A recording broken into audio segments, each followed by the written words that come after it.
చాలా మంది BP patients లో కావచ్చు, హై కావచ్చు. కొందరు మెడిసిన్స్ వాడరు, వాడిన జాగ్రత్తలు తీసుకోరు. సో దానివల్ల కూడా ఏమైనా జబ్బులు వచ్చే అవకాశం ఉందా? వీటి గురించి మాట్లాడేందుకు మనతో పాటు ఉన్నారు కార్డియాలజిస్ట్ దామోదర్ రెడ్డి గౌని గారు, మెడికల్ హాస్పిటల్స్ నుంచి. వారితో మాట్లాడదాం. నమస్తే డాక్టర్.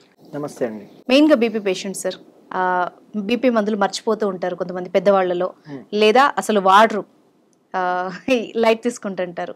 దాన్ని నెగ్లెక్ట్ చేస్తే ఫర్దర్ గా ఇంకేమైనా జబ్బులు వచ్చే అవకాశం ఉందా? సో డెఫినెట్లీ అండి, బీపీ అనేది చాలా వెరీ వెరీ వెరీ కామనెస్ట్ సమస్య అండ్ రొటీన్ ప్రాబ్లం అయిపోయింది, ఎస్పెషల్లీ ఇండియన్ సబ్ కాంటినెంట్ లో, because our population eats more salt. అవును.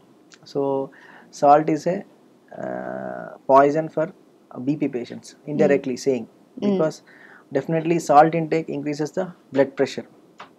సో ఈ బీపీలో డిఫరెంట్ కేటగిరీస్ ఉన్నాయండి. ఎసెన్షియల్ హైపర్ టెన్షన్ అని చెప్పేసి, సెకండరీ హైపర్ టెన్షన్ అని చెప్పేసి. సో బీపీ కనుక డయాగ్నోజ్ అయింటే పేషెంట్కి, ఓకే, తర్వాత దాన్ని ఎలా మానిటర్ చేసుకోవాలి, మందులు ఎలా వాడాలి, ఎలాంటి లైఫ్ స్టైల్ చేంజెస్ చేసుకోవాలనేది వెరీ ఇంపార్టెంట్ మనకి.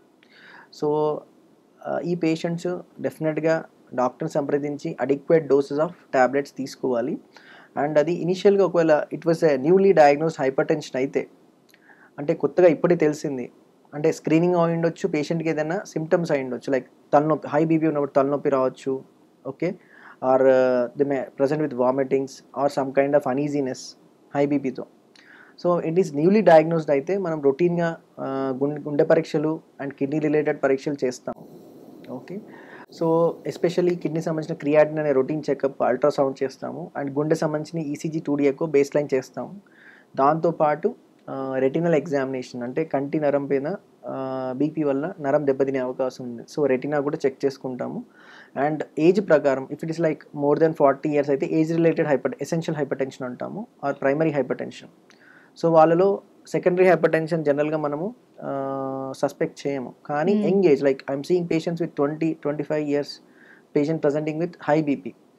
సో వీళ్ళలో ఏజ్ రిలేటెడ్ బీపీ కాకుండా వేరే సెకండరీ రీజన్స్ ఉంటాయి బీపీకి.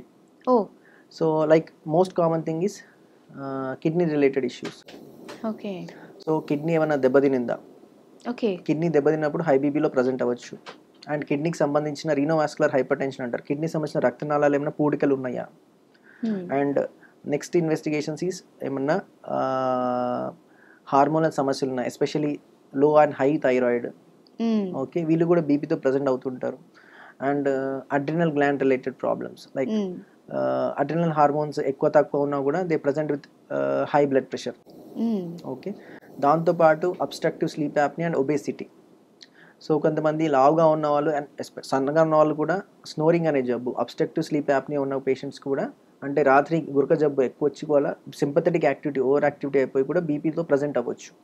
సో ఇవన్నీ బేసిక్ స్క్రీనింగ్స్ చేసుకోవాలి మనం, ఎస్పెషల్లీ యంగ్ పేషెంట్స్. అందరిలో చేయాలి, బట్ యంగ్ పేషెంట్స్ ఎవరైతే బీపీతో ప్రజెంట్ అవుతుంటారో మనం ఇవన్నీ సెకండరీ రీజన్స్ రూల్ అవుట్ చేసుకోవాలి. ఎందుకంటే ఈ సెకండరీ రీజన్స్ రూల్ అవుట్ చేసుకుంటే మనం దాన్ని ట్రీట్ చేస్తే బీపీ తగ్గే శాతం ఎక్కువగా ఉంటుంది. అలాంగ్ విత్ మెడిసిన్స్ ఈ కరెక్టబుల్ ప్రాబ్లమ్ని ట్రీట్ చేస్తే things will be better. So మీరు చెప్పినట్టు బీపీఏ కదా అని లైట్ తీసుకోవడానికి లేదు, ఖచ్చితంగా అది ఒక సిమ్టమ్ ఎన్ని ప్రాబ్లమ్స్కి. సో దేనివల్ల వచ్చింది, primary hyper tension, secondary hyper tension rule out చేసుకోవాలి. దాని తర్వాత బీపీ టార్గెట్స్ ఏంటి, okay, some patients present with 200 ఇనిషియల్గా, కొంతమంది జస్ట్ 140-150 రేంజ్లో ప్రజెంట్ అవుతుంటారు. సో జనరల్గా హై బీపీ ఉన్న వాళ్ళకు మెడికేషన్స్ పెట్టి డోసింగ్ హై డోసెస్ పెట్టాల్సి వస్తుంది ఇనిషియల్గా. కొంతమందికి బేసిక్ డోసెస్తో స్టార్ట్ చేస్తాము, అర్థమైంది. సో తర్వాత compliance with the drugs, medicines స్ట్రిక్ట్గా డాక్టర్ చెప్పినట్టుగా వాడాలి. దాంతోపాటు లైఫ్ స్టైల్ చేంజెస్, ఎస్పెషల్లీ మీకు ముందే చెప్పినట్టుగా salt restriction is very important. So salt restriction చేయాలి అండ్ డైలీ అట్లీస్ట్ ఒక ½ hour వాక్ చేయాలి.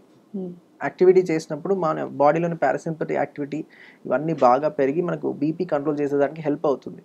అండ్ స్ట్రెస్ లెవెల్స్ తగ్గించుకోవాలి కొద్దిగా. ఆబ్వియస్లీ చాలా మంది నిద్రలేమి కూడా one of the reason for high BP. నిద్ర సరిగా పోవాలి, ఎస్పెషల్లీ మినిమం 6 hours అన్న నిద్రపోవాలండి. And daily walking for at least 30 minutes per day and salt restriction. These are very important. And avoiding junk foods, because junk foods లో refined carbs, salt ఎక్కువగా ఉంటుంది. So junk foods, instant foods avoid చేయాల్సి వస్తుంది. So ఇలాంటివి అన్నీ చేసినా కూడా కొంతమందికి హై బీపీస్ వస్తుంటాయి అన్ని. సో దాన్నే రెసిస్టెంట్ హైపర్ టెన్షన్ అంటాము. సో రెసిస్టెంట్ హైపర్ అంటే 3 to 4 డ్రగ్స్ కరెక్ట్ వాడినా కూడా కొన్ని బీపీ కంట్రోల్ కాదు. దానికి కొన్ని స్పెషల్ మెడికేషన్స్ ఎస్కలేట్ చేసి డాక్టర్ గారు, cardiologist or physicians they will take care of it. కాకపోతే కొంతమంది చాలా, మీరు ఫస్ట్ అడిగిన క్వశ్చన్ మెడిసిన్స్ వాడాలా వద్దా అనేది, so that will be decided by the doctor. So చాలా మంది చెప్తుంటారు సార్ నేను బీపీ వచ్చినప్పుడు టాబ్లెట్ వేసుకుంటాను మళ్ళీ ఆపేస్తాను అని. So that is a wrong way of doing the things. ఎందుకంటే నీకు రెగ్యులర్ డేస్లో నీకు బీపీ ఉందని చెక్ చేయనప్పుడు how confident you will be. So ఒకవేళ మీరు టాబ్లెట్స్ ఆపాల్సి వస్తే డెఫినెట్లీ డాక్టర్ గారిని అడిగి టాబ్లెట్స్ ఆపాలా వద్దా కనుక్కొని రెగ్యులర్గా ఇంటి దగ్గర బీపీ స్క్రీనింగ్ చేసుకొని ఒకవేళ టాబ్లెట్ మోతాదు తగ్గించాలా లేకపోతే కంప్లీట్గా ఆపేయాలని doctor should take the decision. So బ్లైండ్గా ఆపేసినప్పుడు హై బీపీతో చాలా వేరే సమస్యలు వస్తాయండి. సో సెకండరీ డ్యామేజెస్ అంటారు. ఎస్పెషల్లీ హై బీపీతో brain strokes, heart strokes and heart muscle బాగా ఉబ్బిపోయి హైపర్టెన్సివ్ హార్ట్ డిసీజ్ అంటారు. మజిల్ ఎప్పుడు ఎక్కువగా థిక్ అయినప్పుడు heart may over period of time గుండె స్లోగా వీక్ అవుతుంది. దాన్ని హైపర్టెన్సివ్ హార్ట్ డిసీజ్ అంటాం. సో ఇలాంటి పేషెంట్స్ హార్ట్ వీక్ అయి హార్ట్ ఫెయిల్యూర్లోకి వెళ్ళొచ్చు. చాలామంది బీపీ కంట్రోల్ పేషెంట్స్ సడన్గా ఎమర్జెన్సీకి వస్తుంటారు లంగ్స్లో వాటర్ చేరి హార్ట్ ఫెయిల్యూర్ సమస్యతో. ఓకే. అండ్ ఇంకొక వేరే సమస్య ఎండ్ ఆర్గాన్ డ్యామేజ్ అంటారు. నేను ఇంతకుముందు చెప్పినట్టుగా కంటి నరం దెబ్బతినడము, కిడ్నీస్ డ్యామేజ్ అవ్వడము, ఇవన్నీ హై బీపీ కంట్రోల్ చేయనప్పుడు జరిగే సమస్యలు. అంటే బీపీ అనేది మనం లైట్ తీసుకుంటే కనుక స్లోగా అన్ని ఆర్గాన్స్ని దెబ్బతినే అవకాశం ఉంది. సో అందుకే మనము బీపీ స్క్రీనింగ్ చాలా మ్యాండేటరీ చేసాము. అండ్ ఎస్పెషలీ చాలామంది వచ్చి హాస్పిటల్కి వచ్చి బీపీ చెక్ చేసేదానికి టైం ఉండట్లేదు. And it could be their attitude, I mean they are light in taking them. So ఇలాంటి పేషెంట్స్కి మనము పార్క్స్లో కానీ మాల్స్లో కానీ కియాస్కి పెట్టాం, BP kiosks. They can just walk in it, just check the BP in 30 seconds and they can walk. అంటే సొంతంగా బీపీ డయాగ్నోస్ చేసుకోవచ్చు ఉండాలి హై బీపీయా కాదా అని. అంటే విత్ రొటీన్ యాక్టివిటీస్ చేసేటప్పుడు వాళ్ళ హాస్పిటల్కి వచ్చి టైం వేస్ట్ అవుతుంది అనుకుంటే పార్క్స్లో వీటిలో కూడా మనము ఇప్పుడు with the help of government and also cardiology society of India we are employing or deploying BP kiosks everywhere. So they can just walk in it, just check the BP and go. So దీనివల్ల ఏంటంటే routine పాపులేషన్లో మనం బీపీని screen చేసుకోవచ్చు. Because చాలా మంది only BP high అని present అవ్వరండి.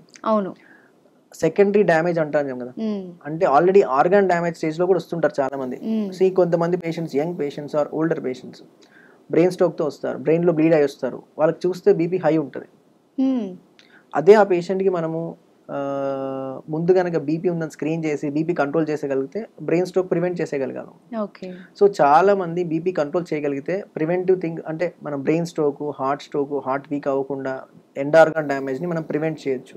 కాకపోతే చాలా మంది స్క్రీన్ చేసుకోనప్పుడు they land up in this end organ damages. అప్పుడు మనము బీపీ కంట్రోల్ చేసిన ఆర్గాన్స్ డ్యామేజ్ అయి ఉంటాయి కాబట్టి it's like lot of morbidity to the patient. అప్పటికే చాలా డ్యామేజ్ అయ్యి ఉంటుంది. సార్ మెయిన్ డౌట్, చాలా నార్మల్ డౌట్ కానీ అందరికీ ఉంటుంది, కోపం ఎక్కువ రావడం కూడా హై బీపీ ఉన్నట్టు లక్షణం అది? So that is not exactly right. ఎందుకంటే చాలా మంది చూస్తుంటాం ఇంట్లో ఫ్యామిలీ కానీ అరుస్తా ఉన్నప్పుడు అరే బీపీ ఉందారా నీకు డౌట్ వస్తుంది కదా. సి కోపము బీపీ వేరే అండి. కాకపోతే మీరు కోపంగా ఉన్నప్పుడు ఏమవుతుంది, ఆటోమేటిక్గా మీ సింపథెటిక్ యాక్టివిటీ పెరిగి బీపీ పెరుగుతూ ఉంటుంది. So that is not retrospect, I mean vice versa కాదు. అర్థమైందా? కాకపోతే కొన్నిసార్లు హై బీపీ వల్ల బ్రెయిన్ ఇరిటబిలిటీకి లోన్ అవుతుంది. హై బీపీ ఉన్నప్పుడు బ్రెయిన్ ఇరిటేట్ అయినప్పుడు చిన్న వాటికి చిరాకు పడుతూ ఉంటారు. So it is not vice versa, but డెఫినెట్గా అది ఇది ఒకటి కాదండి. But sometimes some situations కోపంగా ఉన్నప్పుడు బీపీ చెక్ చేసిన ఆటోమేటిక్గా బీపీ ఎక్కువ వస్తుంది. మరి డాక్టర్ గారిని అడిగి అసలు దీనికి బీపీ మాత్రం అవసరమా లేకపోతే కోపం తగ్గించుకోవాలా? హై బీపీ వల్ల ఇరిటబిలిటీ అంటే చికాకు వల్ల కూడా కోపడుతూ ఉంటారు.